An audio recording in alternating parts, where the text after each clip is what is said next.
Boa tarde, gente. Hoje vamos dar início, vamos dar continuidade ao conteúdo programático do terceiro ano do Colégio CEMIC, com o professor Marco Antônio e comigo, certo? E hoje a aula será sobre eletroquímica, células eletroquímicas, ok?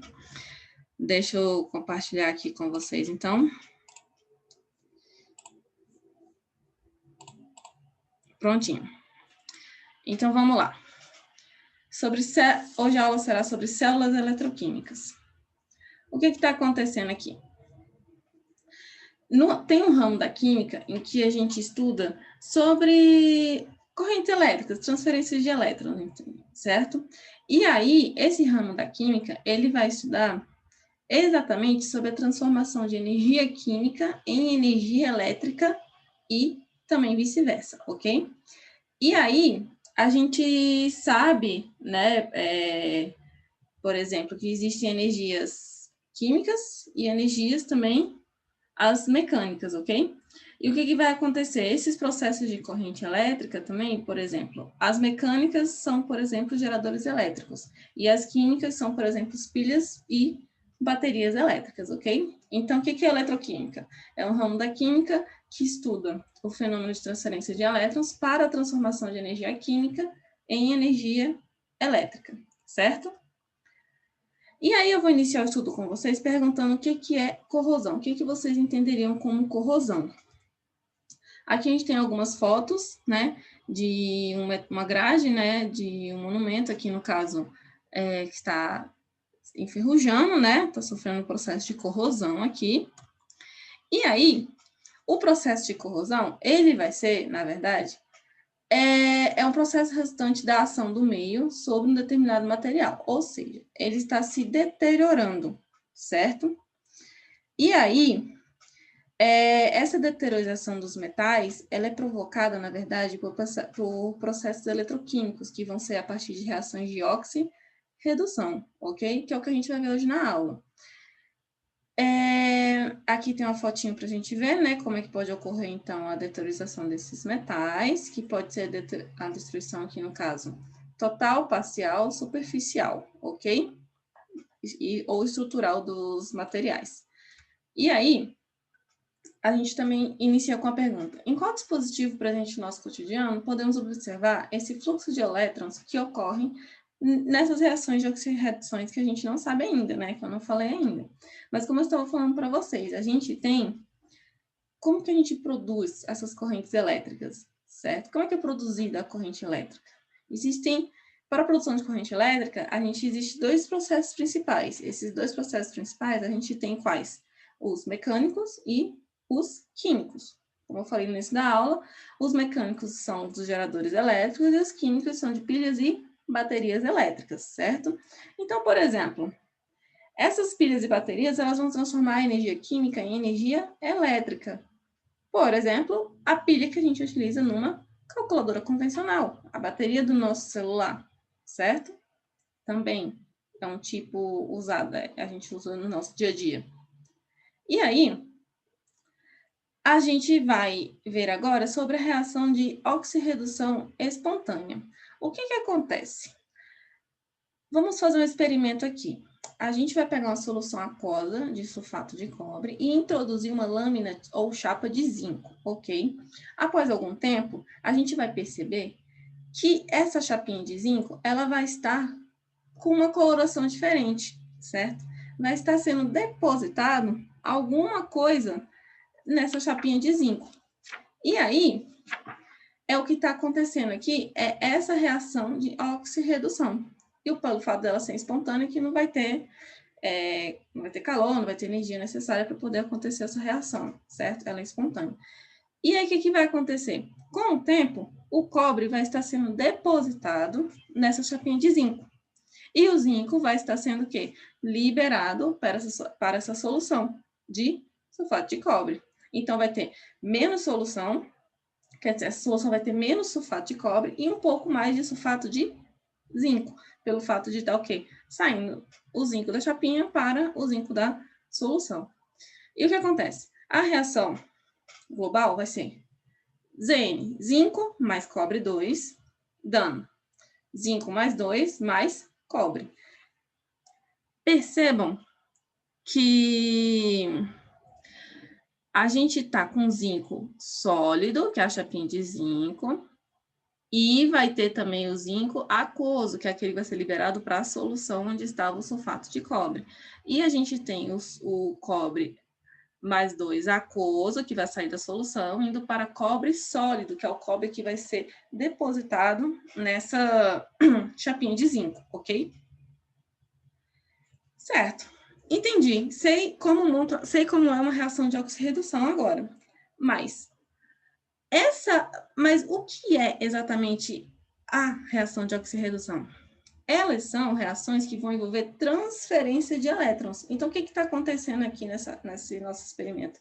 Está havendo a transferência de elétrons e essa deposição do cobre na chapinha de zinco é essa transferência de elétrons para a chapinha, certo?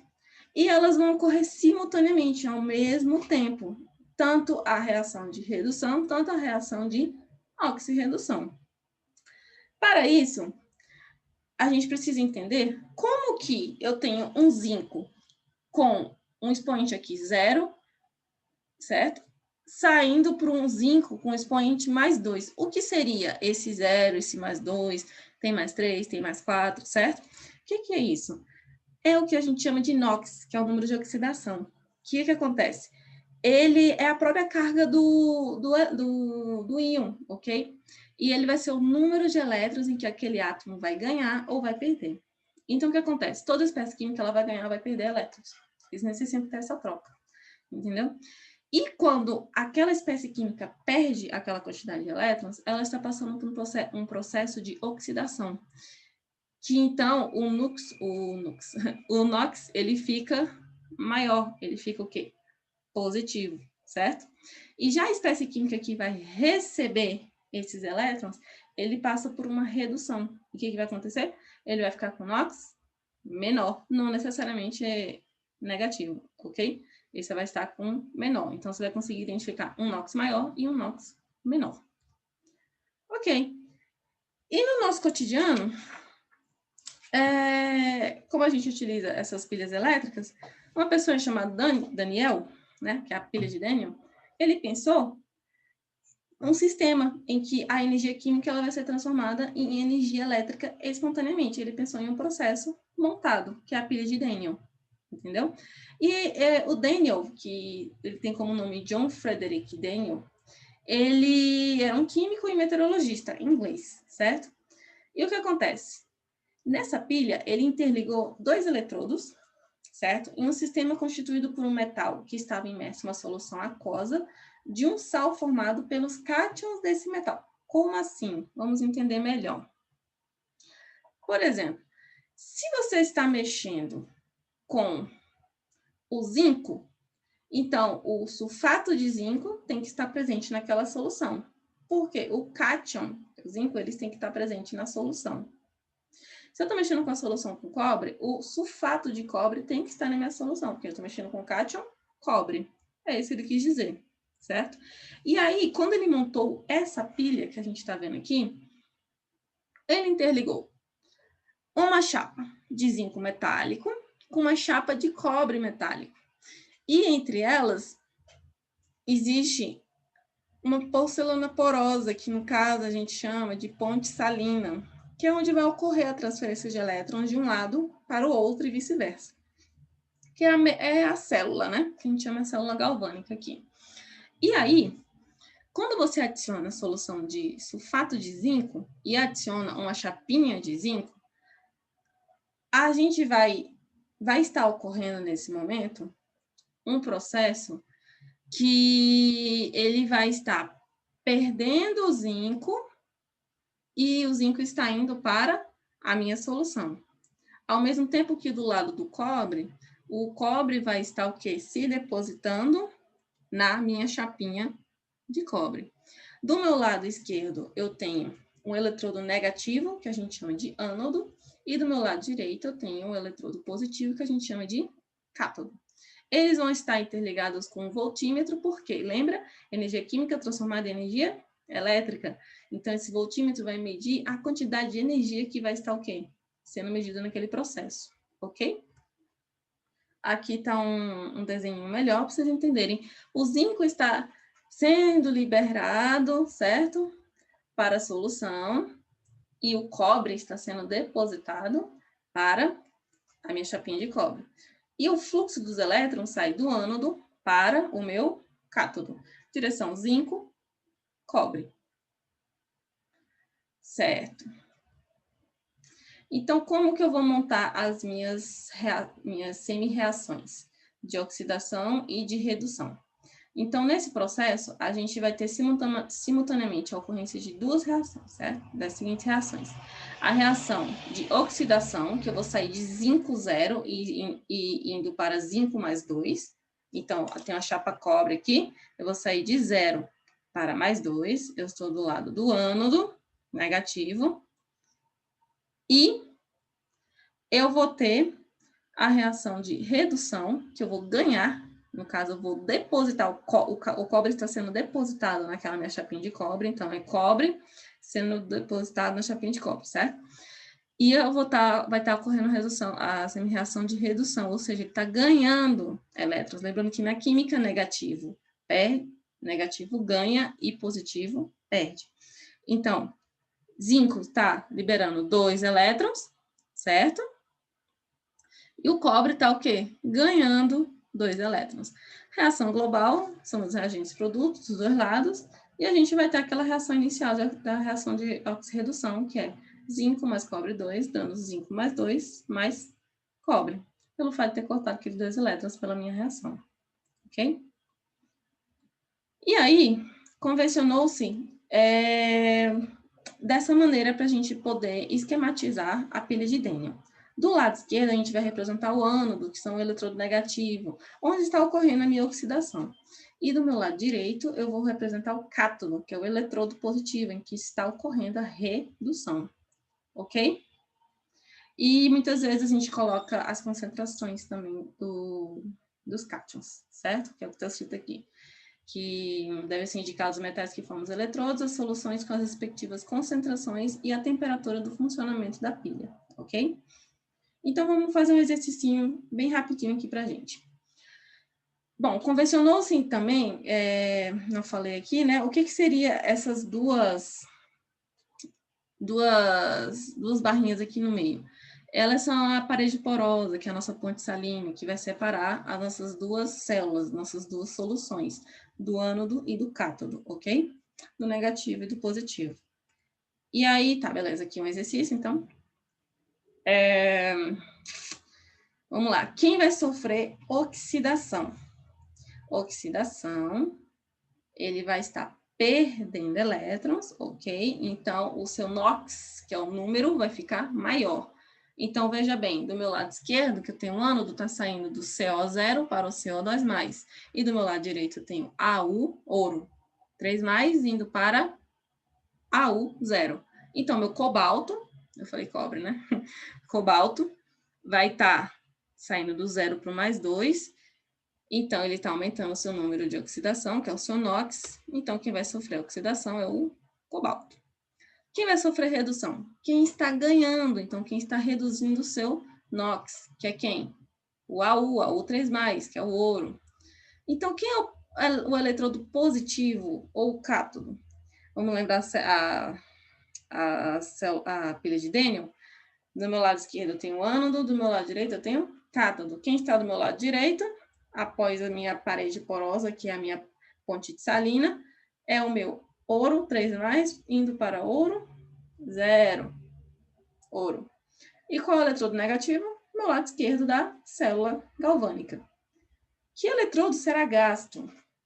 Quem é que está perdendo cátions para a solução? Certo?